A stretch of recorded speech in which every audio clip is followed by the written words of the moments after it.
morning. I think you can hear me, hopefully. Lincoln's being very needy this morning. I don't know why. Super lovey-dovey. Right up in my face. Yeah, good Monday morning to you. Hope you're having a good morning. Good afternoon, whenever this posts. Hi, Lincoln. Hi. You were just very lovey today. Wow. I can't get this glove on. Hi. Okay, you go run off. Do what you do while I milk. Apple's really full today for some reason. She's just, you can see. Oh, you might not be able to see. She's just, her back teeth is just flowing. I don't know. Mike did chores last night. Sorry. So you could seasick. Mike did chores last night, and I don't know what he fed her, but she's pretty full today. It's all right. No complaints here. Anyway, hope you're having a good start to your week of Holy Week. We are almost at Easter. Awesome. Hard to believe we're already there. It seems like March takes forever to get through. I felt like March was such a long month, and now April, I'm like, where did it go? It was just April Fool's Day. So, anyway. All right. Well, this morning, I wasn't sure what I was going to talk about, actually. There's a lot. I don't have to tell you. There's a lot going on in the world right now, right?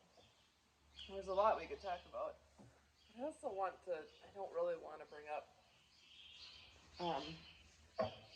that kind of stuff on this channel. You'll hear me say little things that you'll know my position and everything. But I don't know yet that I want to, I don't know that I want to talk about it here. I'd rather just stick with the homesteading stuff for now. Maybe someday God will call me to talk about it. But that was on my mind a lot this morning because of an interaction on Facebook. I need to just get off of that. I try not to, and then I get sucked back into it, and then I regret it every time. And it's like, just stop. Not my business Facebook, not my personal one. It's just, there's nothing good on there. I don't know why. I shouldn't say there's nothing good because I use it a lot for homeschooling, homeschooling and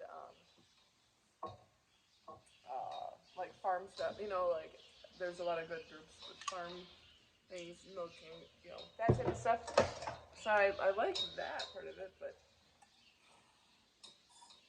I don't think I have to tell you all. Anyway, so what I thought I would talk about today is raw milk. And I probably need a bucket to milk into. That would be helpful.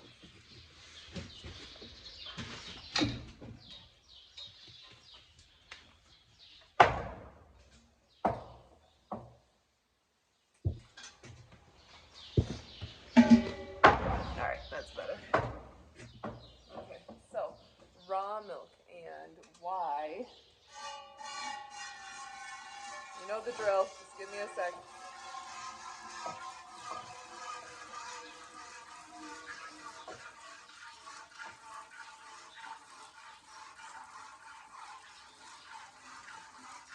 Alright, so raw milk. Why raw milk? Why don't we just pasteurize? And is this even safe? You know, like, am I, taking a big risk by feeding my family raw milk? Well, this is something that I have been on both sides of the argument. I definitely have not always been on the raw milk train. In fact, it wasn't really, this gives me a big shadow. Oh well, it is what it is. It wasn't really a thing even on my radar until, in the past 5 years maybe. I never even drank one glass, not even sipped of raw milk before I got my first cow, which might have been a little, that speaks to my personality maybe, go all in, but yeah, I definitely was on the train of like thought that the only safe way to drink milk is pasteurized milk because that's how I grew up. That's what I was always, you know, it was ingrained in me. It was what I was taught, like that. You know, we pasteurize milk to make it safe. Pasteurize milk to make it safe. Pasteurize milk to make it safe.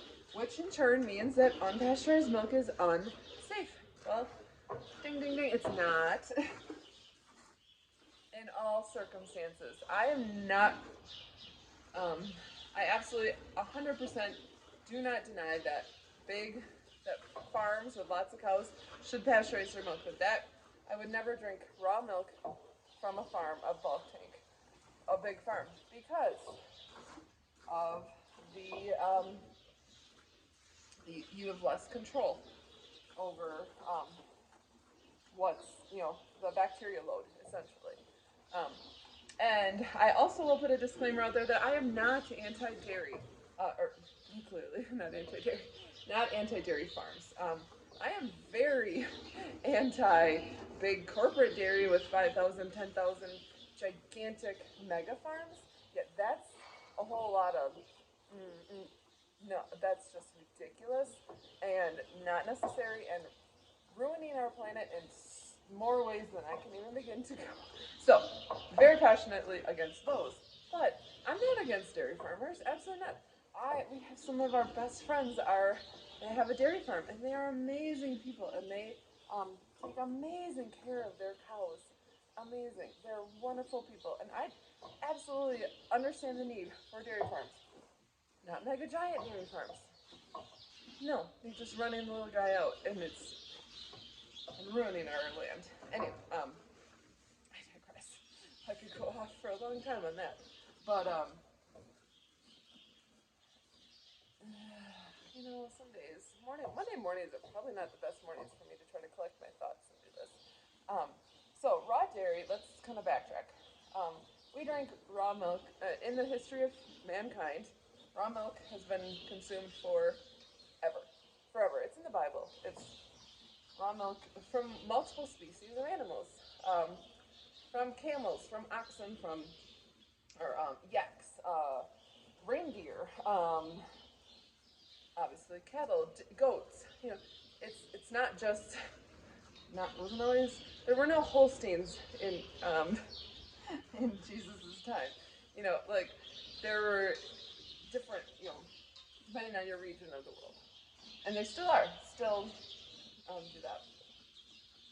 So drinking raw milk, fresh milk is not new. What is new as in within the past, couple hundred years,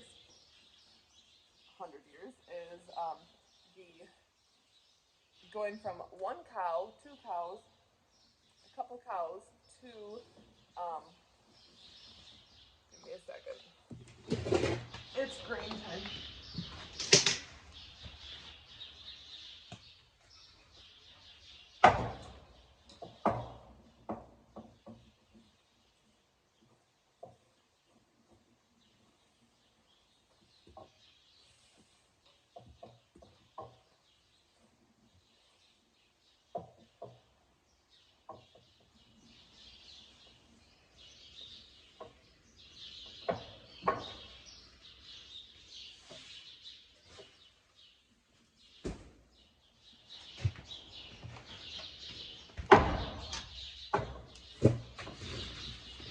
Okay, gather grain.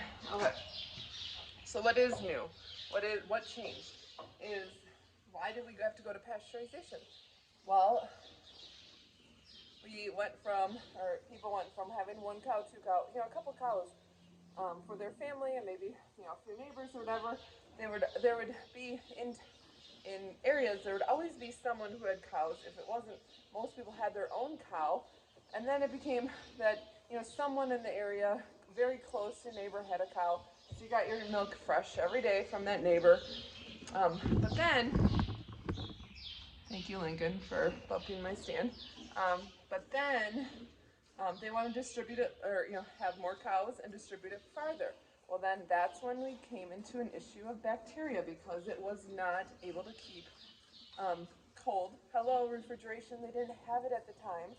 Um, and, you know, they weren't able to keep it cold enough um, to at a safe, you know, level, and it was a sanitation issue. If you have one cow, two cows, depending on how much room you have, it's much easier to keep things sanitary, clean, you know, uh, keep the bad bacteria at bay, and keep an eye on your cows. And then if you have multiple, um, you know, it's just a fact. One cow poops, two cows poop a little more, and 10 cows poop a great deal more. You know, it's just, that's what it is. So it became a sanitation issue, and then it was, you know, they wanted to distribute it, and they just couldn't keep it fresh, good, and that's why there started to be issues with bacteria, with bad bacteria happening. It's not because raw milk is dangerous as a whole. It's not. And there's so much misinformation out there. And again, I was there too. I was. But then, you know, I gained more knowledge. And by the way, education and knowledge are not synonymous. No. Synonymous. They are not. And you can't convince me of that. There are many people that have gone to college that are idiots, that, you know, they're just fed whatever. Yeah, let's not go there.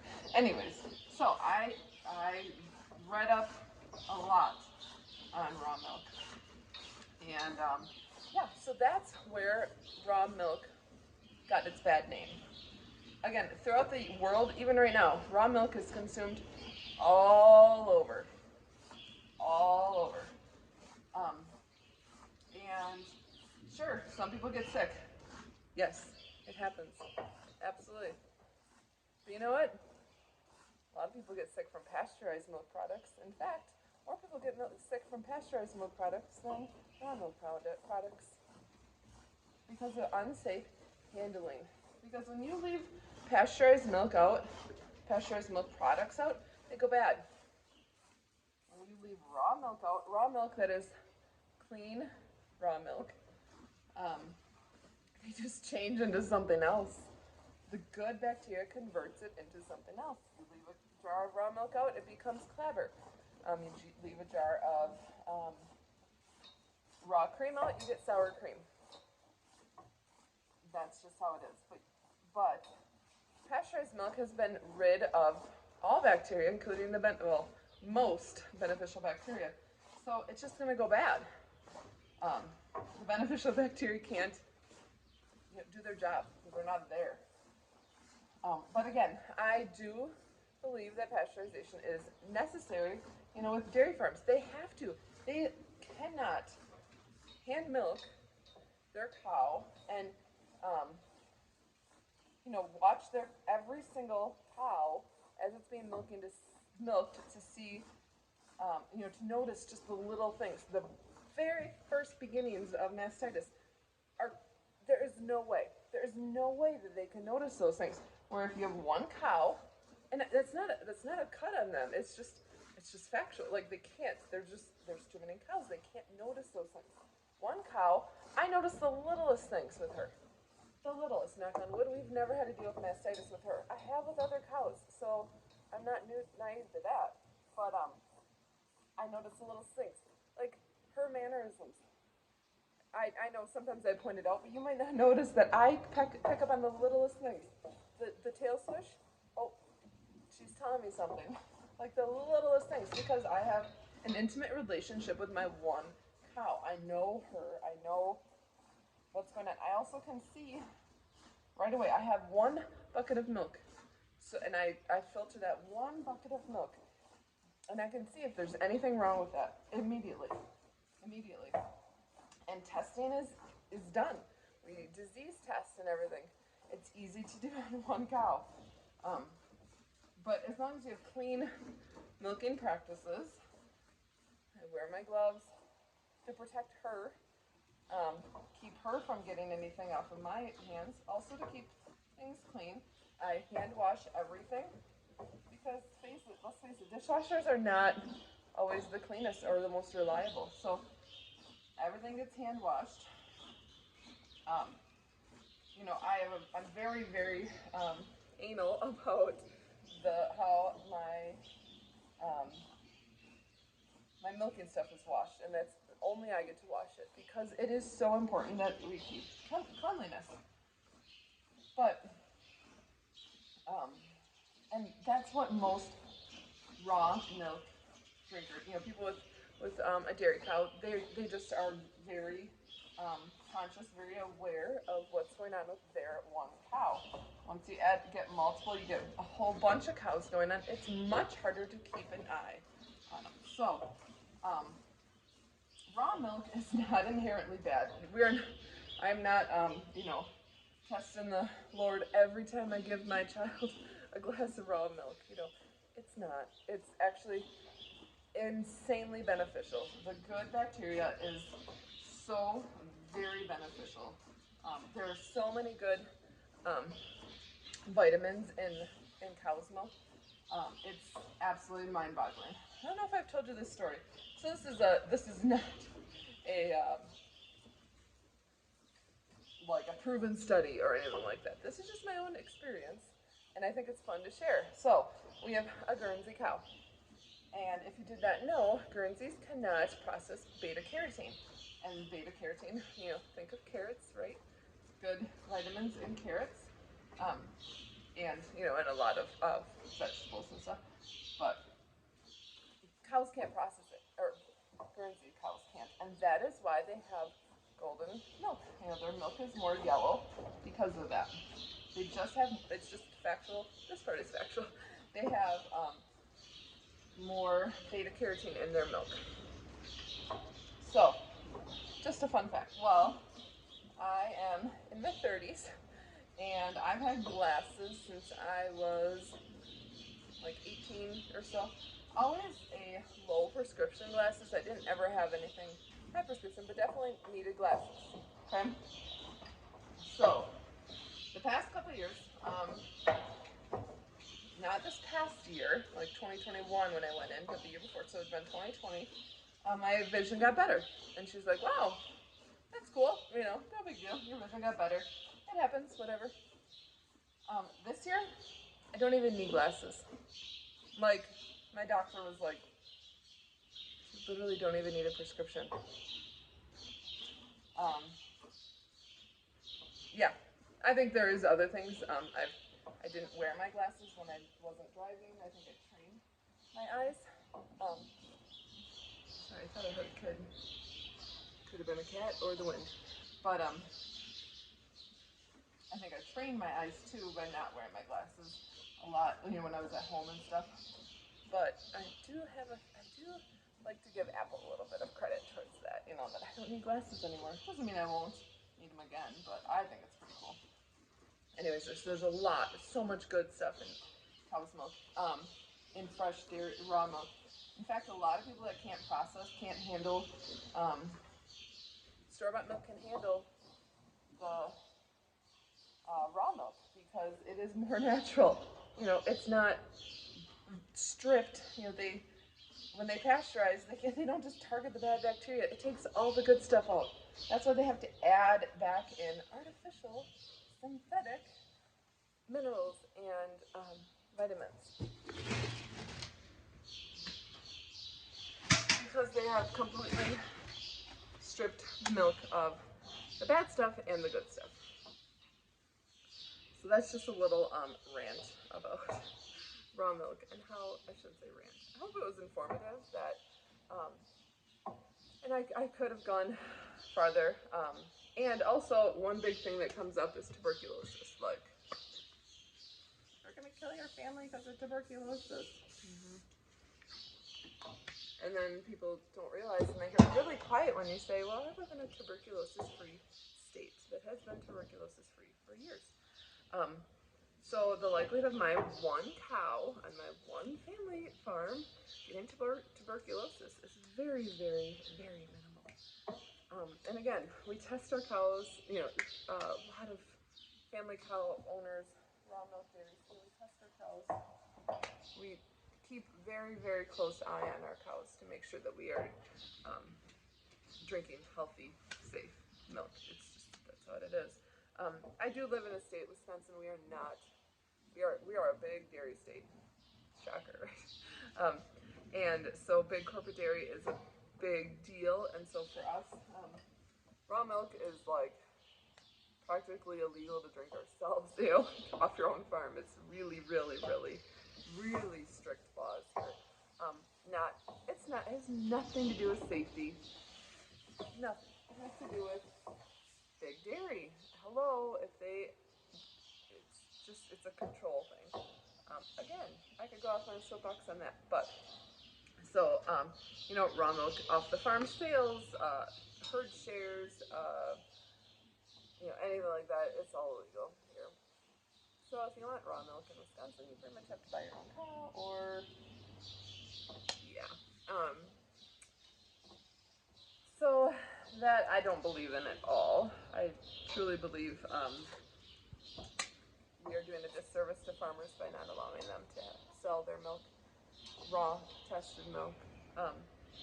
Anyways, like I said, maybe this probably. I feel like I was like squirrel. Didn't really get my message out there that I wanted to, but I hope I did. That if you're concerned about raw milk or concerned about the idea of raw milk, I really highly suggest you do some research. Look out there and find information about. Not on Google. Google's just going to tell you you're going to die. We all know that. But really find good information about raw milk and the realities of raw milk, and that if raw milk was as dangerous as they want you to believe, we wouldn't be here. Because, come on, the course of history, there's only been a little teeny tiny blip that there's been any pasteurized milk. So people would have died a long time ago from this terrible, awful raw milk. So, yeah, some people did. Don't get me wrong. Some people did, absolutely. Some people died from romaine lettuce. So, yeah. Or pasteurized cheese. Yeah, that's happened. So, anyways.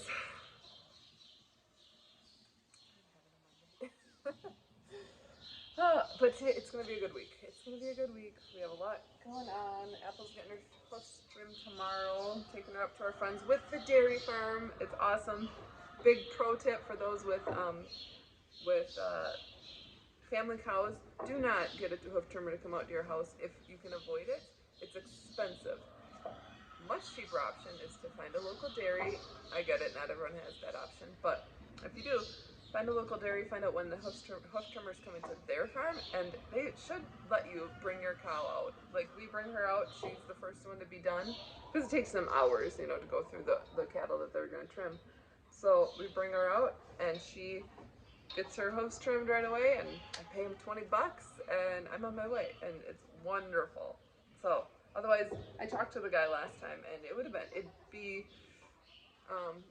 well over $100 for him to come out and just do one, because of the big setup that they have to do. So, just a little tip if you